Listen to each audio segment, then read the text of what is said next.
Hello, my name is Manifold. Beginning in March of 2020, I assisted the COVID-19 response team at New Life City Church in adopting and implementing techniques to make this congregation an example for our city, even during what has become, in some ways, the greatest challenge of our lifetimes. In the next few minutes, I'll explain why we've done what we have and how we went about it. We expect a wide range of public reaction. There will be those who are displeased that we made any changes at all, and there will be those who are displeased that we are continuing to operate at all. This video is intended to make the strongest possible case for pursuing our pre-existing mission, even under severe stress, while asking our congregants to cooperate in highly visible ways. By the way, the next to last slide in this deck will be a list of sources. You may want to screen cap it to look through them on your own.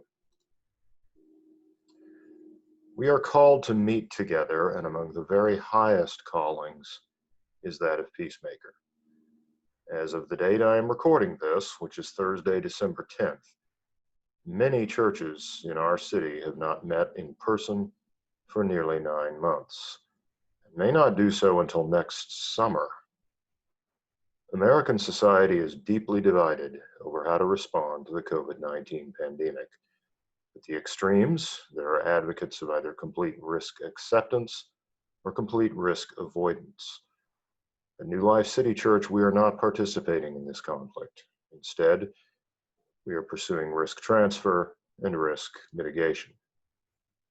Had we chosen a strategy of risk avoidance, we would have closed the church until the pandemic was declared ended. This would have meant more than a year of minimal, effectively zero activity. Many congregations are doing this and will dissolve or merge as a result. At least 1/5 of pre-COVID church attendees in the US may never return. A large minority of church pastors may resign in the near future. Such a rapid, severe decline is without precedent in American history. Had we chosen a strategy of risk acceptance, we would have done nothing until or unless our in-person gatherings caused a super spreader event. This would obviously have endangered lives, both within our congregation and among others in frequent contact with regular attendees of New Life. We are instead carrying out risk transference through a policy of administrative controls, which I will explain later in this video. And we have implemented risk mitigation by a combination of administrative and engineering controls. As I will also explain shortly, this combination reduces the likelihood of a super spreader event at New Life by at least 99%, while allowing us to continue to hold in-person services every Sunday morning. We're transferring risk through several administrative controls.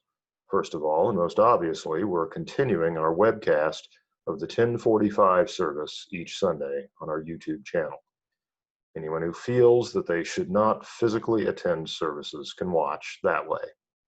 In the church building, we're minimizing everyone's contact with high-touch surfaces by keeping doors propped open, operating a coffee station, not distributing any printed handouts, and temporarily suspending communion.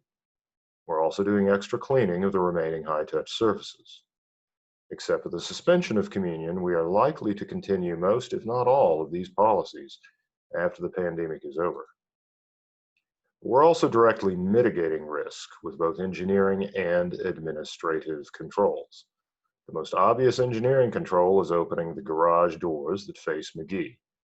We try to keep them open all the time in good weather, and even when it's really unpleasant outside, we're opening them for at least a few minutes between services.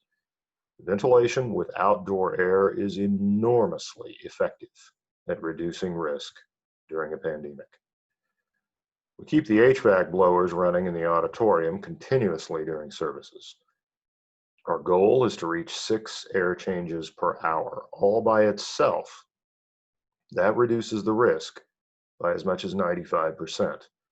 The return ducts in the auditorium in Kids City have been fitted with bipolar ionizers, which are inactivating at least 80% of the viruses and any other pathogens which pass through them. And we've upgraded to MERV-10 filters in the HVAC units themselves, which directly remove about 30% of the virus. We change those filters every month. Our administrative controls to mitigate risk are, first of all, compliance with the 4th Amended Proclamation declaring state of emergency and 11th Amended Order 2001 from the Mayor's office. That means mask wearing, which is especially important during congregational singing. It blocks over 90% of aerosol droplets at the source. We're encouraging physical distancing and have rearranged the auditorium into widely spaced groups of seats to facilitate it. We've also added a 3rd service, so each individual service will be less crowded.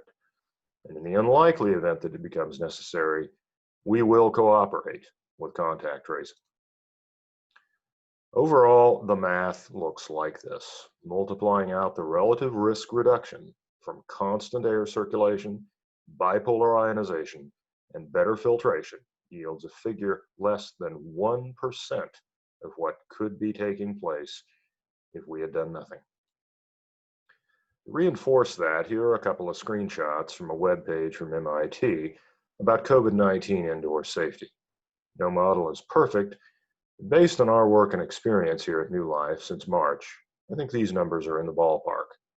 And what they indicate is that we are very safe. We will rarely have more than 60 people in the auditorium simultaneously over the next few months, and they'll never be there for 15 hours at a time. They'll be there for 1/10 of that. Here are the specifics on engineering controls. 6 air changes per hour actually equates to 95% relative risk reduction, but I'm making allowances for the occasional instance where the HVAC blowers aren't running continuously.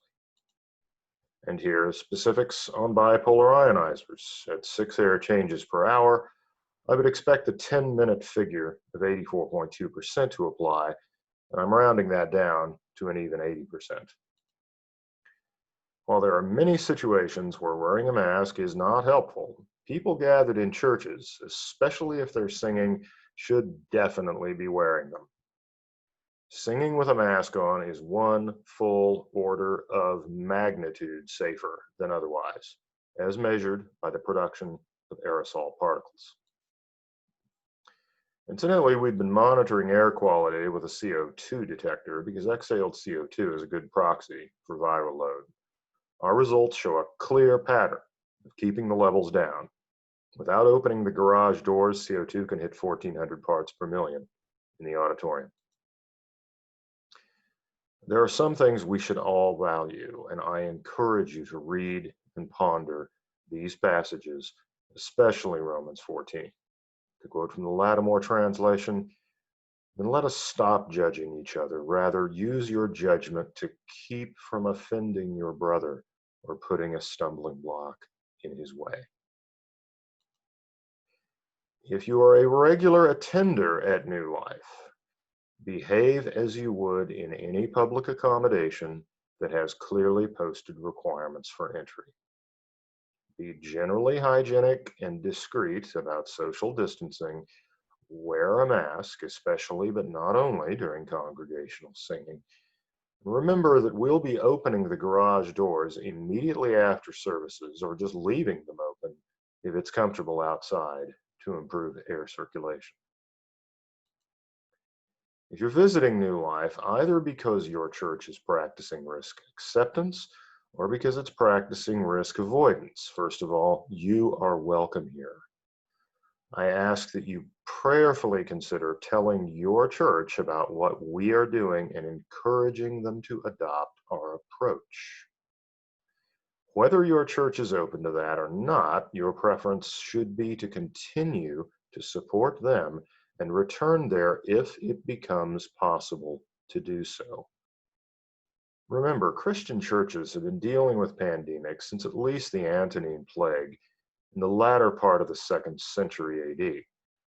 Romans 5, 3 through 5 says, "Let us even exult in afflictions, knowing that affliction causes endurance, and endurance quality, and quality hope, and hope does not disappoint us, because God's love is diffused in our hearts through the Holy Spirit who was given to us." Even if you're not comfortable with our approach, we ask that you remain open to dialogue and know that you are welcome to schedule a visit to see our preparations. And of course, if you are feeling led to become involved with a group of believers, please talk to one of our elders. There are some things we should avoid doing. Basically, it comes down to not allowing your emotions to be hijacked either by sensationalist media stories or by people claiming to know about some kind of huge conspiracy. While you're screen capping this slide so you can browse through the source material, I'll take a moment to express my gratitude. I did not prepare for this crisis in advance by becoming any kind of subject matter expert. The thing just blew up in my face, and I reacted. On the afternoon of Wednesday, March 11th, I sent an email to several leaders and volunteers at New Life with a general offer of expertise and recommendations to pursue, especially a communications plan. I was fortunate enough to be able to work at least half-time on pandemic response for the church for the next several months. The contents of this video are one result of that experience. And I was exceptionally fortunate to be at a church whose leadership was dedicated to taking this challenge seriously, but without merely shutting down until it was over. I take full responsibility for the content of this presentation. You can reach me at this email address or leave a voicemail at this phone number. Thank you.